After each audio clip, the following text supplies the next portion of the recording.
a couple more chapters here. We're going to finish up with some stuff. Chapter 21, we're going to do environmental.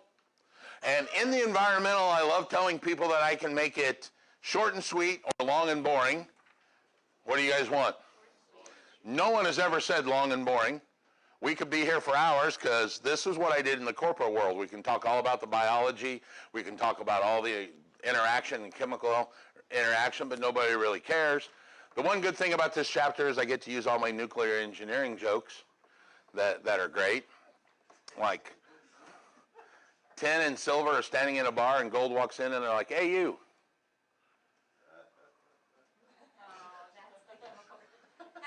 Gold symbol is AU. They don't get any better. All right, let's go. Environmental and health issues are a big thing in the real estate world, especially when you start getting into the commercial atmosphere, okay? Although real estate professionals are not exposed to be technical expertise. Let me give you a word. You guys should memorize this phrase. We better call somebody. That might be the extent of your environmental input. All right? Your job, remember, under care is to make sure your client does not get harmed. You are not supposed to be an environmental engineer. If you hear the word polychlorinated biphenyl, your extent of the business might go timeout. I don't remember what that word means, but I remember we talked about it in the real estate world. We better call a professional. You have done your job to give your client the information you should have given him. Time out, call somebody, because that's a problem. I don't remember exactly what PCBs do, but I know it's a problem. We better call an environmental company. That could be the extent of your environmental input, okay? So just keep that in mind. You are not supposed to be the technician to tell them how to suit up in a level A gear and use negative pressure for all the asbestos remediation and all that. So what we're going to talk about is how to identify some of the basic environmental hazards and how to solve some of the basic stuff. All right? We're going to talk about groundwater, the water table. We're going to talk about underground storage tanks. We're going to talk about some of the regulations and how they evolved into it. And we're going to talk about various federal laws like CERCLA and SARA. Once again, we're going to explain your duties, and your whole duty may be something nothing more than, hey, let's call an environmental engineer, okay? So if you look at the book there on page 404, you see this lovely picture of a house. This house has every environmental problem there is. This would be a hard house to sell, but I think they're just showing you this so you can see where all the potential hazards may lie in this section. The first one I want to talk about is asbestos.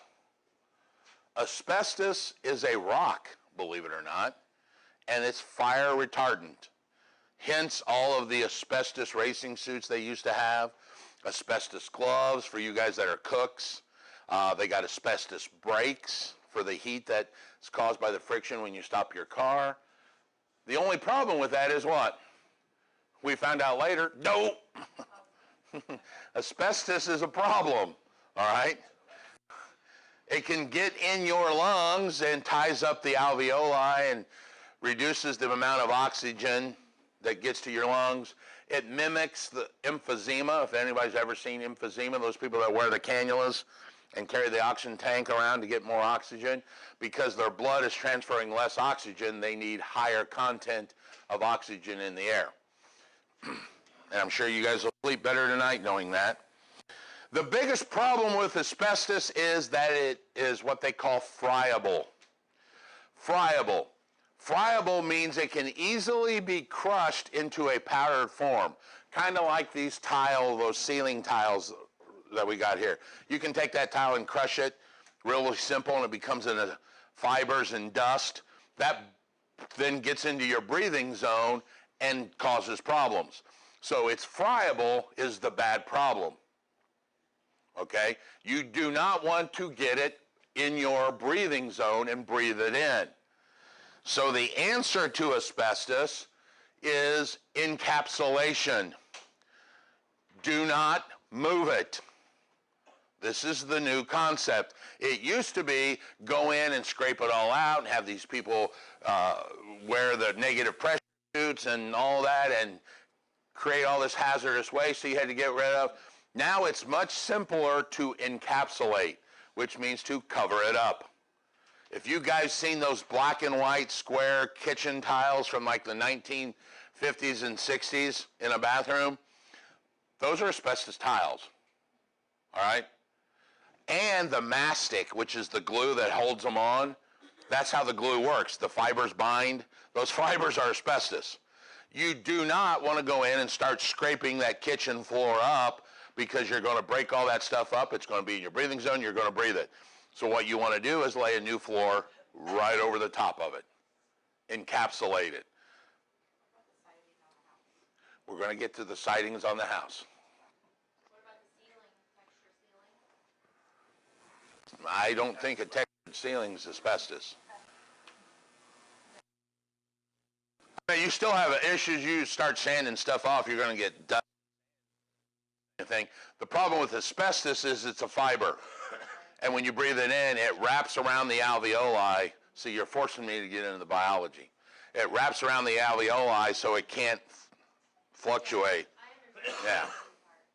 Okay. So pour a new floor over the top of it. Pour the urethane right over the top, lay the new tile over the top, put the carpet over the top. The key is to encapsulate, which means to enclose or cover up.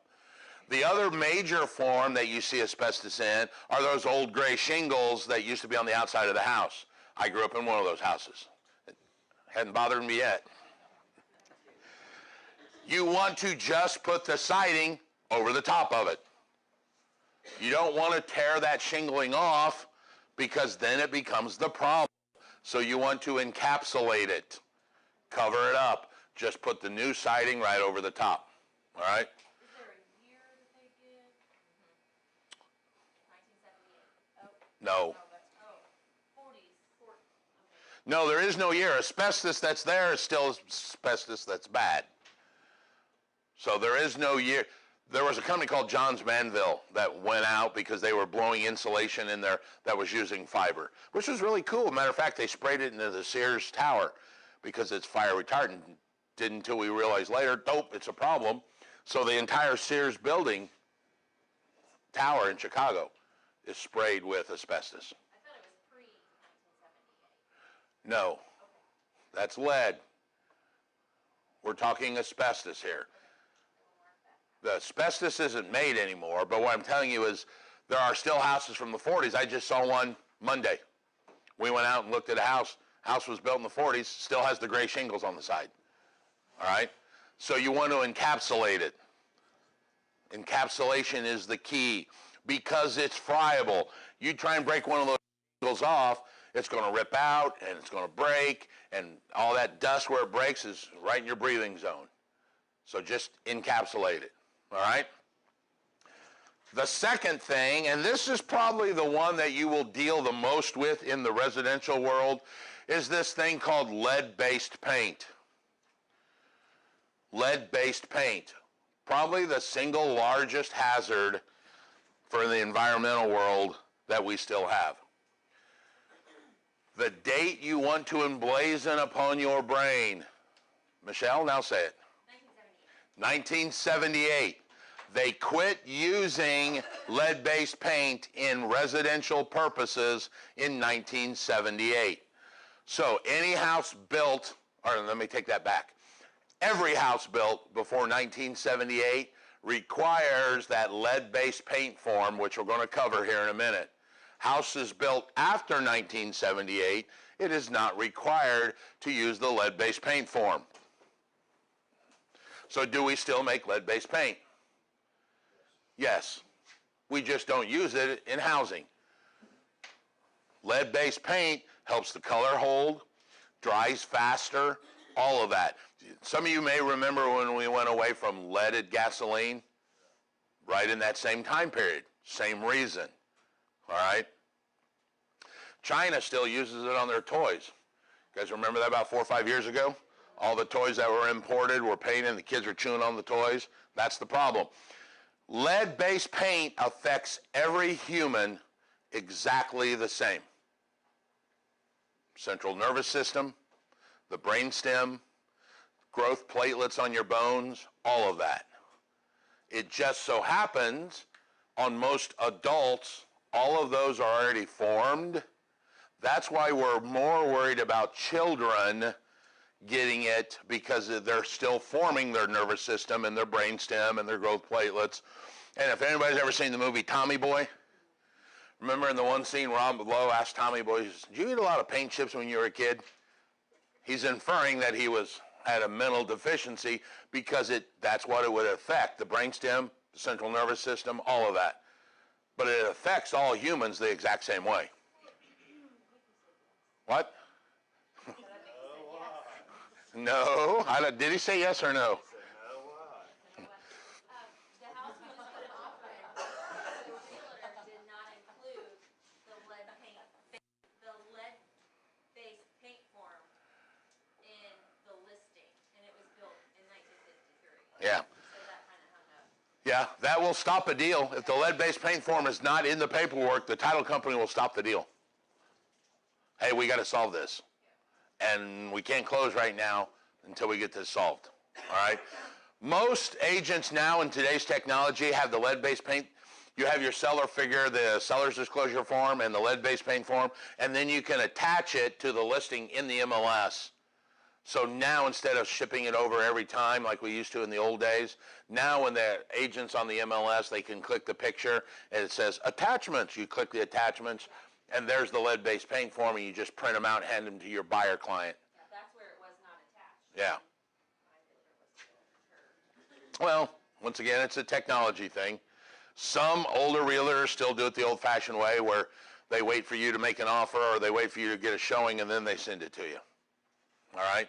Either way, there is a check mark on our purchase agreement that says we have or have not received the lead-based paint form. If you're making an offer in your case, you would make sure your agent would mark we have not seen it, so that when the title company sees this purchase agreement, they're going to go, hey, it was originally marked. Have we seen it? I want to see the signed form by both sides saying you saw it. All right? She just said, I don't want this to hang up the lending part, so let's just go on with it. Okay. Well, she wanted the selling agent to go ahead and get the lead-based paint form to us. Thought you were the buyer. I am the buyer. Then you weren't then you were working with the selling agent. My Bazinga. realtor's working with the selling agent. No, your realtor was the selling agent. Yeah. Okay, yeah. That's the listing. Bazinga. Sorry. That was the listing agent. The listing agent. Pet peeve number 2. Buyers work with a selling agent. So anyway, she said, Yeah, whatever. whatever. So You know what I meant. to her. And that's why he killed her, Your Honor. Yes.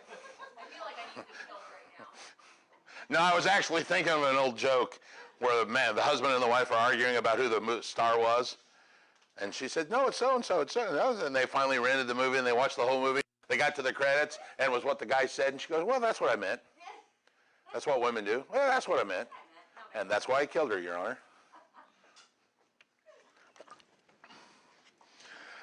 You have to have that lead-based paint form. We are actually going to cover that form here in just a second. The answer to lead-based paint is encapsulation as well. Cover up the lead-based paint. Just paint over it.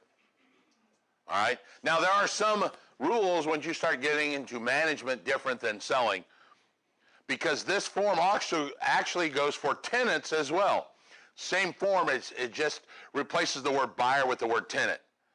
So if you're a landlord renting property and your house was built before 1978, you still have to give the tenant this form as well. And if you don't, it's a $500 fine from the EPA per form. All right? So tenants and sellers, let me match them better. Landlords and sellers have to give this form to both a buyer or a tenant, depending on which one they are. All right, the forms are identical except this switches the words. There's one for buyers and sellers. There's one for landlords and tenants. All right, so what I want to do is look on page 408. And I have told you many, many times that we are not designed to look at forms. This is the one form I want to talk about because it is the only federal disclosure we have. It's the only federal disclosure we have. It is required under federal law that this form be handed from the seller to the buyer. They are so emphatic about this that they made it a federal rule, and it will stop a closing if this form is not in the packet. So before we get into it, I'm going to change audio files.